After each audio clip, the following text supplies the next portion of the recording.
Hi there, welcome to my channel. Please do me a big favor, like, share, and subscribe to my channel. I really would appreciate it. Well, I finally did it. I pulled the trigger and I decided to buy those 6 ETFs. So I bought QQQI, QDVO, KQQQ, TDAQ, SPYI, TSPY, and yeah, that's it. Just those 6 ETFs for now. And because I was waiting to get in, I didn't want to get in too high, of course, because we did dip. So, but I didn't get in at the very bottom. I'd say I got in maybe about the halfway point. So I guess I waited a little bit too long, but I'm glad I didn't wait so long that, you know, the stock market is back at the top again.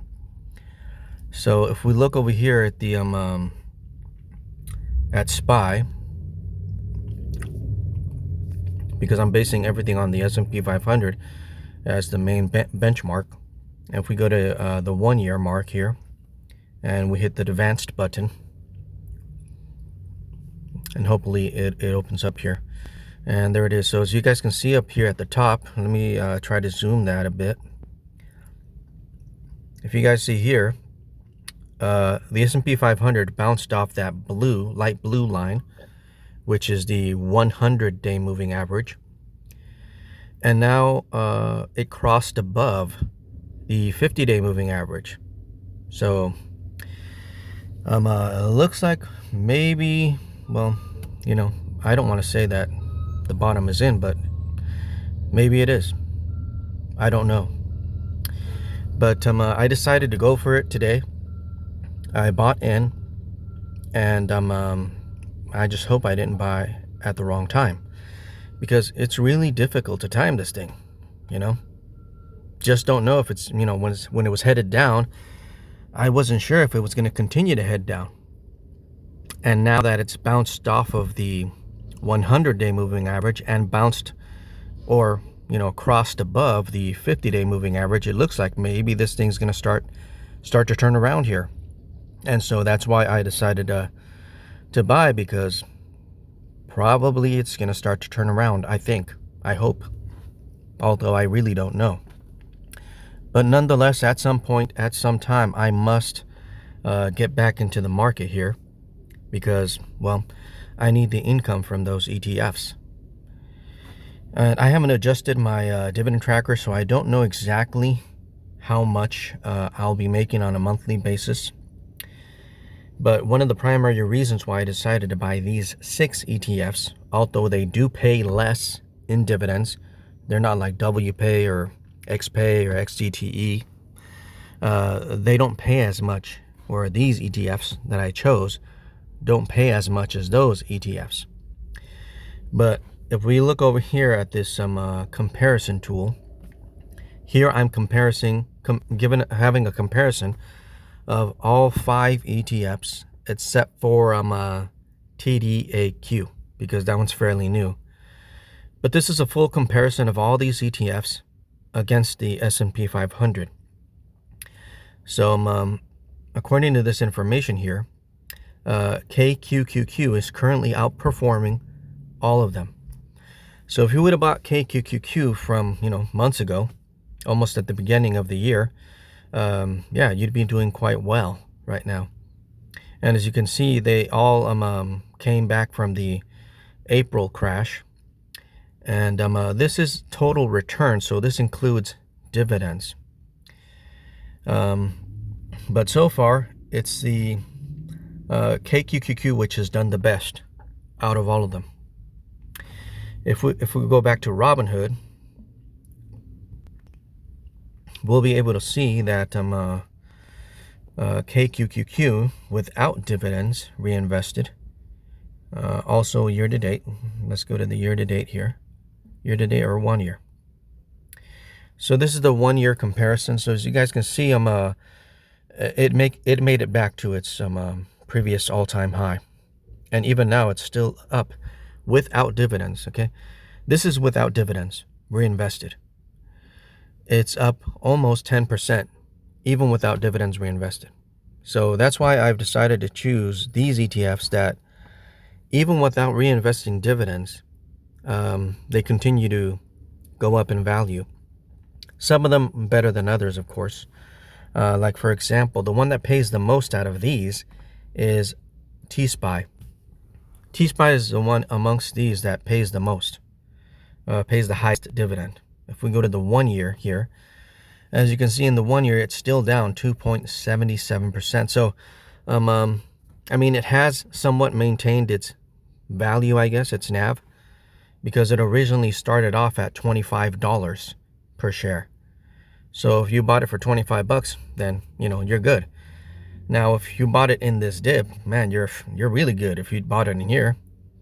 Now, I wish I would have bought it in there. I wish I would have bought all of these in there, but, you never know what's going to happen. And so moving forward, I'll be buying these ETFs, still reinvesting, or still investing, not reinvesting, still investing my entire income on a weekly basis into my portfolio. I'm thinking about choosing at least 10 ETFs. I already have 6. I'm also probably going to be adding these 3 down here: SPLV, GGRW, and IGLD.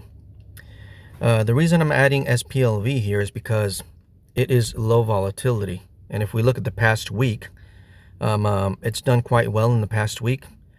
It's done quite well in the past month. So this has less volatility than the S&P 500. Basically, this has really just kind of gone sideways for while the S&P 500 was going down, because this is not tech heavy. It's some, as you guys can see here, it's got some utilities, financial services, consumer, defensive. The tech portion of this is only 6.22%.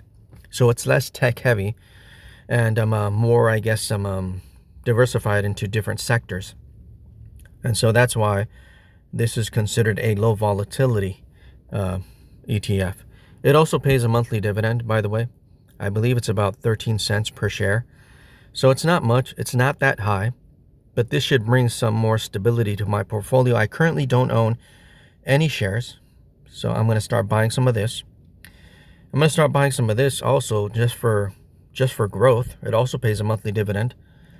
It doesn't pay much. I believe it's like 13 cents per share on a monthly basis. But this has more growth. And also this, which is, like gold. And gold has done very well. If we look at the past year, gold has done very well. And this ETF also pays a monthly dividend. I don't remember exactly how much it pays on a monthly basis, but